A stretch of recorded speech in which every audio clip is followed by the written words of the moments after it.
Hello, it's time for Walking Wisdom 20. Sugar, the greatest enemy. That one's for you, Natalie. Yeah, so I mean, sugar, it's everywhere. It's socially acceptable. It's socially encouraged. If you don't eat sugar, you're some kind of outcast. You know, we give sugar to our children as a treat. So, you know, we've been good today, I'll buy you a sweet, I'll buy you this, I'll buy you that. And what we're doing, we're teaching them that to eat sugar is a treat. But what we're really doing to our children is, we're teaching them that we're going to treat ourselves with poison. We're going to treat ourselves with a drug. And I might sound crazy, it might sound out there, okay? But I'm going to tell you today exactly why eating sugar is poison and eating sugar is a drug.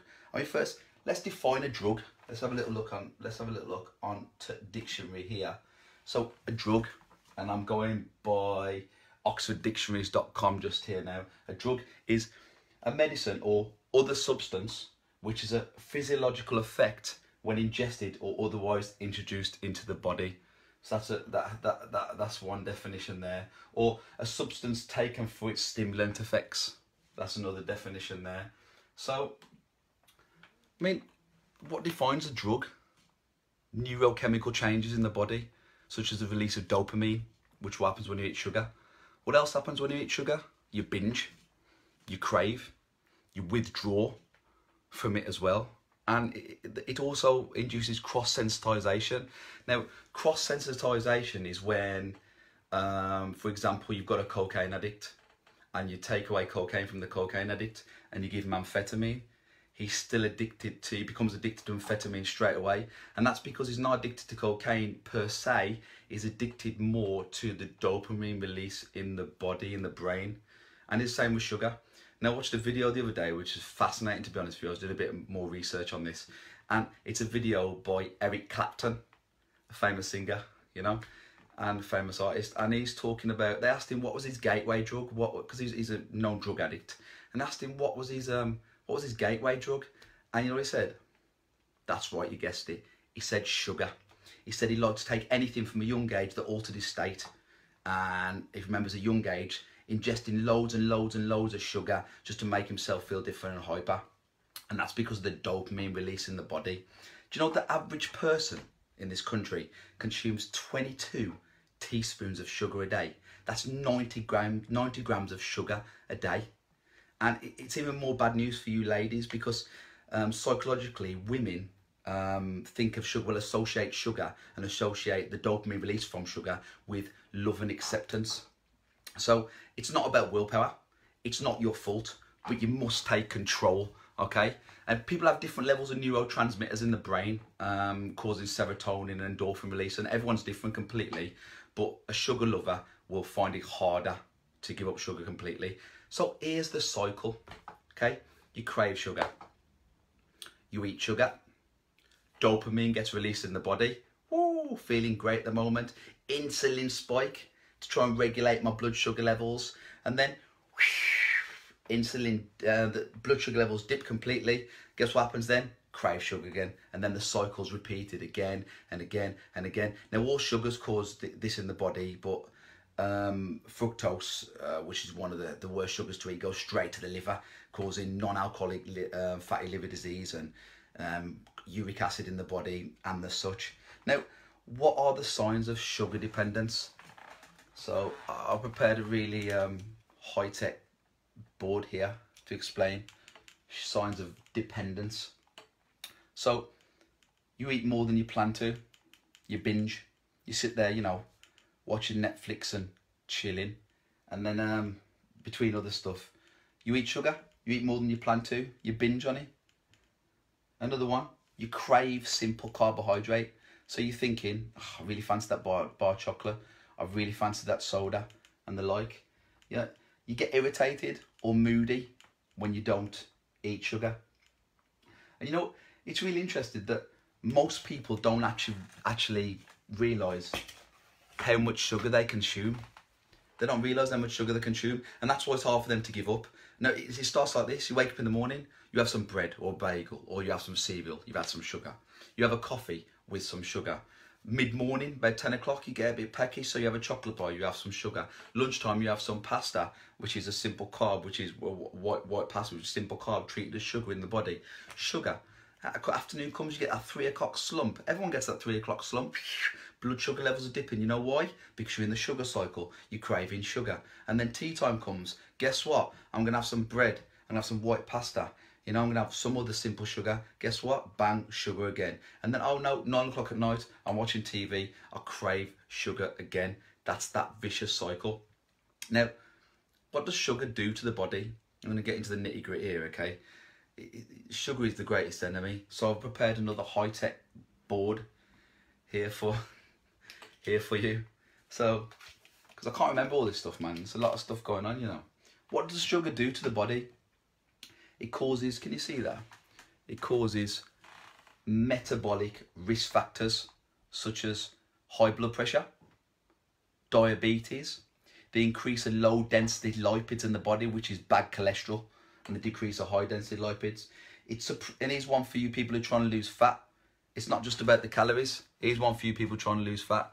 Eating sugar also suppresses leptin and increases ghrelin in the body. Leptin is the hormone that tells your body that you're full. Ghrelin's the hormone in the body that tells your body that you're hungry. Okay, so that's what it does. It increases the hormone in your body that tells your body you're hungry. And it also causes glycation.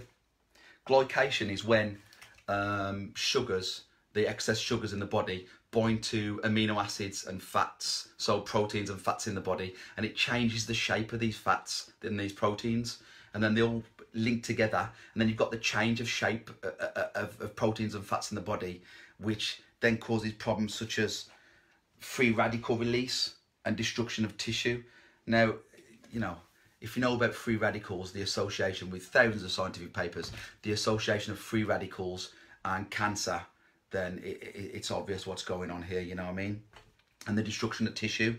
So you people trying to look beautiful, you ladies getting your lips done, you know, getting your Botox done and your ears done, whatever, you know. Sugar causes destruction of tissue by increasing free radicals in the body, which causes skin sagging, wrinkles, destruction of organs in the body. And here's another one for you people who suffer from depression. And I meet a lot of people who suffer from depression and psychological disorders on a day-to-day basis with my job. And it causes psychological problems such as depression, mood disorders, you know, you're feeling down, you're feeling low. And sugar's one of the reasons for this, if not the reason for this. And, you know, fructose specifically, can you see that? Fructose specifically is broken down in the liver like alcohol. It's broken down in the liver like alcohol. Don't need to say any more at all, okay? It's a drug, people. It's a poison. And then you think, and I wanted to throw this thing in there as well, because a lot of people then turn to sweeteners and other alternatives. And it's sickening, to be honest with you. It's sickening to see this drive by the government and by regulatory bodies to get people to eat sweeteners instead of sugar. It's sickening, okay? Sugars affect gut bacteria in your body. That's one of the things they do just on a base level, okay? Now, your bacteria in your gut is your second brain. Do you know there's more, I think there's more bacteria in your body than there is cells. You know, a lot of scientists now are seeing the bacteria as another organ, and I've spoken about this before. So your gut bacteria is like your second brain. It tells your brain to be well. If you're eating loads of sugar, I mean, if you're eating loads of sugar as well, but if you're eating sweeteners, it's really affecting this gut bacteria, okay? Sweeteners such as K causes tumours, depression, confusion, organ damage, and it accumulates in the blood, causing severe damage to vessels. There's other sweeteners as well, like aspartame. Aspartame is known to cause tumours, and it blocks enzymes which prevent obesity. That's right, yeah. So you're drinking Diet Coke, you're drinking these diet sodas and the like, and aspartame actually blocks enzymes that prevent obesity. So you makes you gain weight, and it's highly addictive as well. I'm looking up here, I've got a quote written up here by Yale University, and it says, "Our modern food environment is characterised by energy sources our body has never seen before, causing disruptions in our metabolic response. Yeah. So you're thinking, yeah. So why is it allowed in our food? Do you trust the government? Do you trust these regulatory bodies? Is that what you do? Because you just need to, all you need to do is Google FDA, which is the American, or in this country it's the Food Standards Agency or Food Standards Association, FSA, and you need to Google revolving door system. So what you get in these corporations that sell sweeteners and put sweeteners in their products is they have inside men and women in the regulatory bodies that allow it into our food supply. It's a revolving door system. And then you've also got lobbyists and conflicts of interest. It's a dark, dark world out there. These people are not concerned with your health. These people are concerned with power, and these people are concerned with getting rich and making sure that their products flood us. Now, that's all well and good. Now, how do we quit? How to stop eating sugar? You're saying, yeah, Robert, sweeteners are bad, sugar's bad, but I'm addicted. How do I quit? Now, I suggest you don't go cold turkey. I suggest no one goes cold turkey when it comes to giving up sugar, especially if you suffer with mood disorders such as depression and anxiety and the like, you know, because it can cause headaches, irritability, and really affect your mood. So try to give up 3 days, 4 days, 5 days, maybe a maximum, and see how you get on with it, and see if you notice a difference in your mood, you know, and then gradually reintroduce it to your body. So also, get rid of table sugar. Get rid of all sugar at your cupboards. Get rid of sugar products. Get rid of them. Chuck them away. Look on the label. Does it contain sugar? Chuck it away. Buy something without sugar in. And don't bring it back into the house until your addiction is broken. Another way, drink water and herbal teas, not sugar drinks. Sugar drinks are the enemy. Sugar drinks are the enemy. The fructose in sugar drinks goes straight to the liver, okay, and the liver struggles to process it. It's not seen as calories at all. Your body doesn't see it as calories. So if you drink a Sprite, for example, you know, your body doesn't go, oh, I've had 150, 200 calories there, I've had enough to eat. No, it doesn't. The body doesn't recognise it as calories. That's why it goes straight to the liver, okay? And also, eat foods without added sugar. Another way, if you bake out there as well, bake and then cut down your sugar by 1/3 or more. You probably won't even notice. Maybe introduce extracts into your baking, such as vanilla extract, orange extract, things like that as well. And there's actually healthier sweeteners out there, such as stevia or xylitol. Although the science is still out there on these things, okay? But these are healthier sweeteners, not as toxic as the other sweeteners I've just mentioned before, you know? So, yeah, there's also honey as well. Honey's a good sweetener. But bear in mind, most commercial honeys are very, very low standard, okay? If you're going to buy honey out there, get it locally. There's a good place in Plymouth I go to where they sell local honey from Devon. Very, very raw. That's the best as well. You also need to eat a diet that's balanced in macronutrients, so balanced in proteins, fats and carbs. You need to get that balance right as well, so this will control your sugar cravings. You also need to drink plenty of water because chronic dehydration increases sugar cravings. Another way as well, prepare healthy snacks to take out with you. Have some carrot sticks, always with you. Have some seeds always with you. Have some nuts always with you and the like. You know, I know people at work who've got a jar of peanut butter, one without sugar obviously, in the drawer at work, and if they get a bit peckish, they'll have a little bit of peanut butter to try and help those sugar cravings as well. So also, if you must eat sugar, if you're one of these people who must eat sugar, then make sure you exercise. Make sure you bloody exercise, man. You know, eat that sugar straight after you exercise. Eat it straight before if you've got to eat sugar, okay? If you've got a craving, make sure you exercise and make sure you put this through the body as quickly as possible. Another way as well is to combat your stress levels with better coping strategies. And I'll talk about this in greater detail, all I have done in previous Walking Wisdoms. Another way as well is you need to get enough sleep. Yeah, you need to reset your circadian rhythm. Have a Google. It's directly connected to your sugar intake, your circadian rhythm is. Okay, so if your circadian rhythm's all out, which is a 24-hour cycle, blame sugar, okay, and blame your lack of sleep. And also, look at the times when you're craving sugar.